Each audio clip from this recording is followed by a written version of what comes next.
I had to go apartment hunting for the first time. You what? My second apartment was an active hazard. Go, go, go, go, go, go! Had a breakup.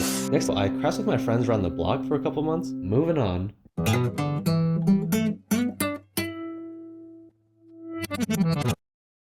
Next, I moved just a block away into my main apartment for the year, and this was the first time I moved into what's considered a luxury apartment.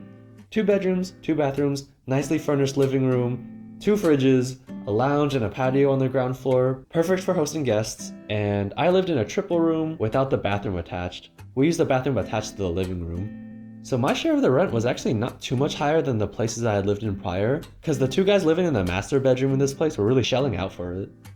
But the next year, about half the house was leaving, and they were gonna raise the rent, so I ended up moving back in with my friends in the house before, but into the triple room instead of the hallway. And this was the first time I really tried designing my living space.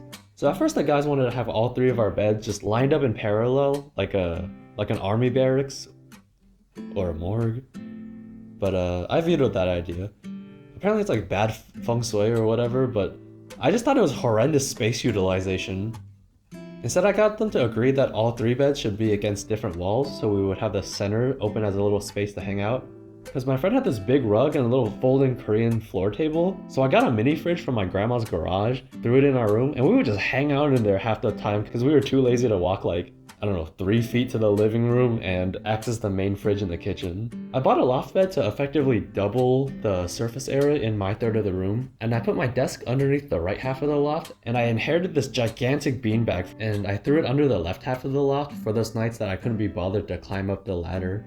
Then I got 2 sets of strip lights with dimmer switches and I stuck them to the underside of the bed, like really sterile hospital white type lights above my desk for when I had to work.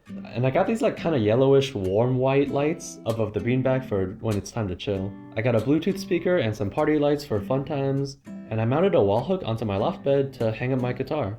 One thing about me is that I really need to be alone, or at least feel alone, in order to get any work done. So I took some extra bed sheets and I made these like makeshift curtains around the loft to block myself off from my friends. And then the piece de resistance, I got these bicycle cup holders and I put one up top and one on the bottom of my setup so I wouldn't have to get out of bed or off my beanbag to get a drink as often.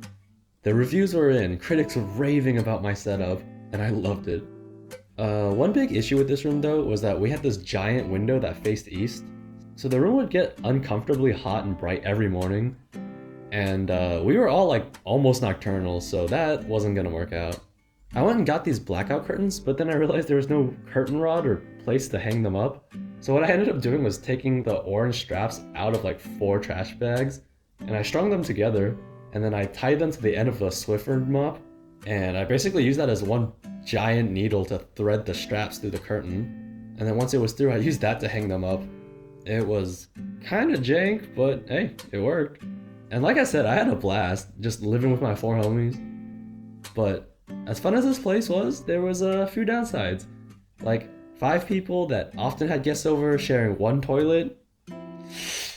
Little tight. But we were all dudes, so it wasn't that uncommon that we just pee off the patio into these bushes and trees. Although one time in the dark, I just straight up fell off the patio entirely. After this, I moved back into my parents' house. Stay tuned.